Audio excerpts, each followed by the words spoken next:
Sa oras na to, wala na akong mahihiling pa dahil natagpuan ko na ang sa puso ko ay tunay na magpapaligaya.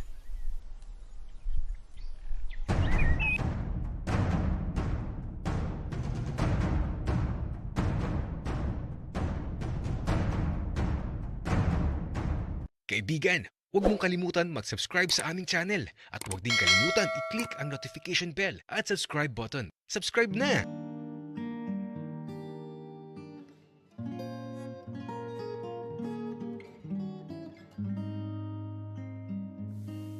Sa iyong mga mata, tila ba salamin ng aking ligaya, mga yakap at haplos mo sa aking nagbigay pag-asa. Sa tadhanang pinaglayo, puso'y muling pinagtagpo. Sa pilapil binuo, ligayang hatid, saan mang dako. Dapit hapon, masaya at walang kasing ligayang nararamdaman ko. Habang nakaupo kami ni Arturo dito sa pilapil, sabay naming pinagmamasdan ang marahang paglubog ng sikat ng araw.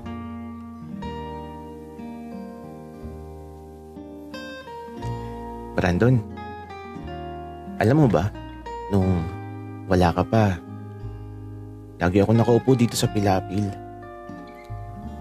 Lagi ako nakatingin sa sunset. Tapos, ipinagdadasal ko na sana dumating na yung araw na muli kitang makakasama. Kagaya ngayon. Arturo, huwag kang mag-alala. Dahil hindi na ako muling aalis. Kasi, mahal na mahal kita. Ikaw lang, wala nang iba. Brandon, alam ko naman yun.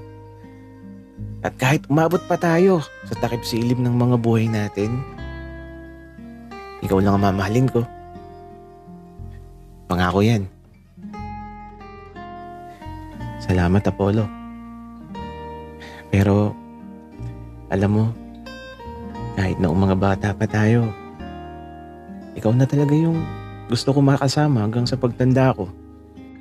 At alam kong mangyayari ang pangarap ko. Dahil pinagtagpo tayo ng tadhanang para sa atin. Brandon, alam mo ba, may diary ako. Apollo, hindi ko alam. Wala ka namang nabanggit tungkol sa bagay na yun. Siyempre, hindi ko naman sinabi sa'yo, Brandon. Kasi, baka mamaya basahin mo pa yung nakasulat doon. Ano naman, Apollo, kung mabasa ko yun. Alam mo, kahit ano man ang nakasulat sa diary mo, magiging masaya lang ako. Kahit ano man yun. Kasi, parte yun ng mga alaala mo. Okay. Sige. Tara na bumalik sa bahay. Dumidilim na. Tapos, ipapakita ko sa'yo yung diary ko, Brandon. Apollo, nasasabik tuloy ako na mabasa yung diary mo. Kaya ito, habang naglalakad kami sa pilapil, maraming naglalaro sa isipan ko. Ano kaya ang mga nakasulat sa diary ni Apollo? At nang makarating kami sa bahay nila, diretso lang kami sa silid niya at eto, mula sa pinakailalim ng pitak ng isang aparador, ay may kinuha siyang isang lumang notebook na pambata. Apollo, ayan na ba yun? Sobrang luma na Oo. Eto na yun. Simula nung magkakilala tayo, Brandon, nagsimula na din ako magsulat sa kwadernong ito. Handa ka na ba na mabasa yung diary ko? Matatamis ng ngiti ang ibinigay kong sagot. At ito, kinuha ko na ang lumang diary at naupo kami dito sa kama ni Apollo. At nagsimula na akong magbasa. Mula sa pagkabata ni Apollo, nakasulat ang bawat nangyayari sa kanya. At madalas na laman ako ng diary niya. Binabasa ko ng malakas ang mga nakasulat, tapos eto, napapangiti na lang talaga ako. Kasi naman, ang sarap magbasa at puro magagandang bagay ang nalalaman ko. At sa paglipas ng mga oras, hindi ko na namalaya na malapit na naming matapos ang diary ni Apollo. Hindi naman ganun kahaba ang mga nakasulat, kaya mabilis lang na matapos. Kaya lang, may isang pahina na lang sa diary at wala pang nakasulat dito. Isang pahina na lang ang natitira. Apollo, noon pa lang pala mahal mo na ako. Oo, Brandon. Kaya nga naghintay ako sa pagbabalik mo. Pero, bakit hindi mo pa sinusulatan ng natitirang pahina? Apollo, parang ayoko nang sulatan yan. Kasi, ayoko matapos yung pahina ng diary ko. Dahil hanggang may natitirang pahina sa diary ko, hindi matatapos ang pagmamahal na nararamdaman ko para sa'yo. Napatitig na lang talaga ako kay Apollo. Wala kasing katumbas ang labis na pagmamahal niya. At walang kasing buti ang puso niya.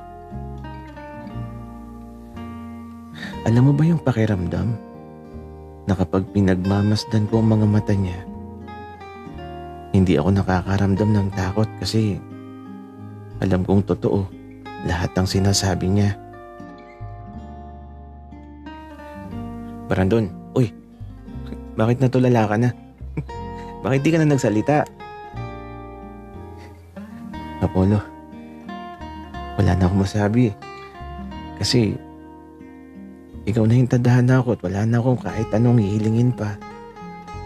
Kasi Apollo, simula nang makilala kita, ewan ko ba, pero ayaw kitang pakawalan nun. Kaya nga, sinundan kita dito sa inyo.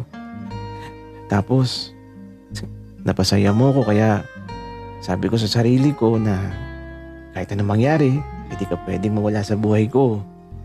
At kahit sinubok man tayo ng panahon, hindi nagbago yung nararamdaman ko para sa'yo. Ikaw lang ang hinihiling ko sa bawat araw.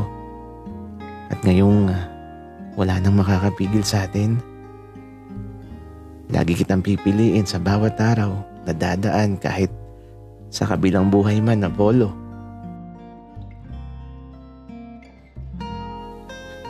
Mahal kita, Brandon.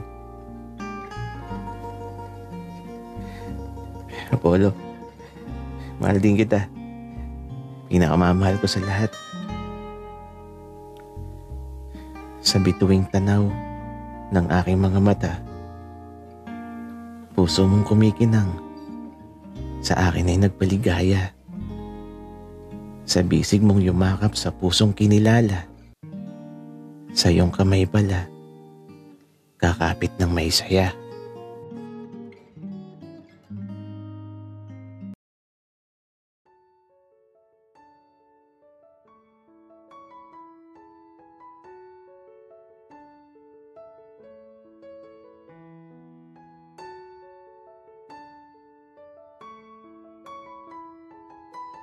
Bestie, ano ba yan? Bakit ngayon lang kayo umuwi? Nakakainis ka? At talagang naunahan niyo pa ako na magkaanak? Kiray naman, huwag ka nang magtampo. Ninang ka ng anak namin ni Brandon. Made in Canada yung anak namin. Bestie, ang swerte niyo.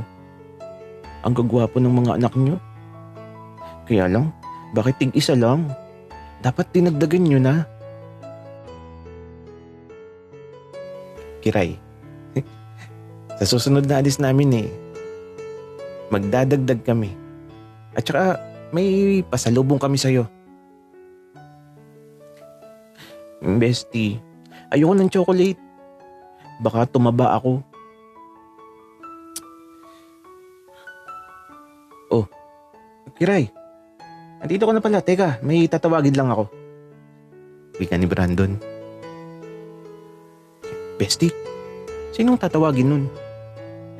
Tanong ni Kiray, kaya lang, bago pa ako sumagot, nanlaki na ang mga mata ni Kiray. Kiray, si James pala. Classmate ko sa Canada. Doktor din siya at matagal ka na niyang gustong makilala. Bigla akong natawa nang makita ko ang itsura ni Kiray. Natulala siya bigla sa paglabas ni James na nakahubad. Kasi sobrang init dito. Tag-araw na kasi. Oh, bestie, ang gwapo.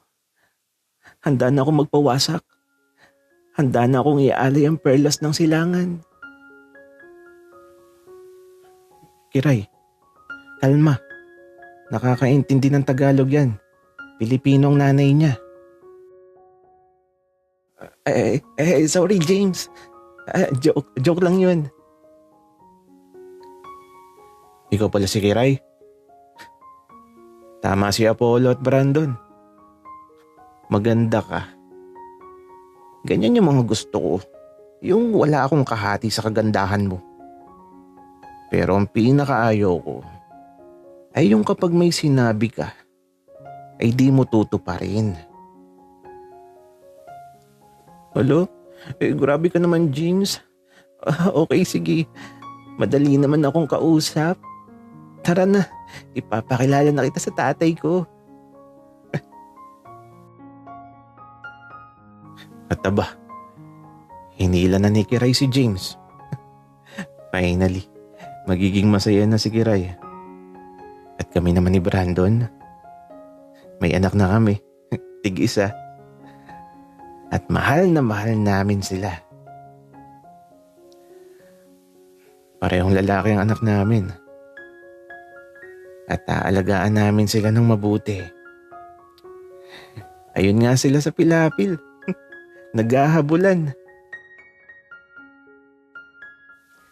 Apollo, paano ba yan? Ito na yung huling bahagi ng kwento natin. Oo nga, Brandon. Tara na.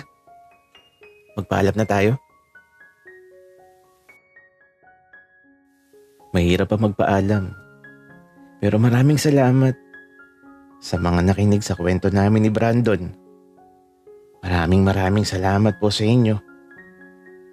Mahal namin kayo.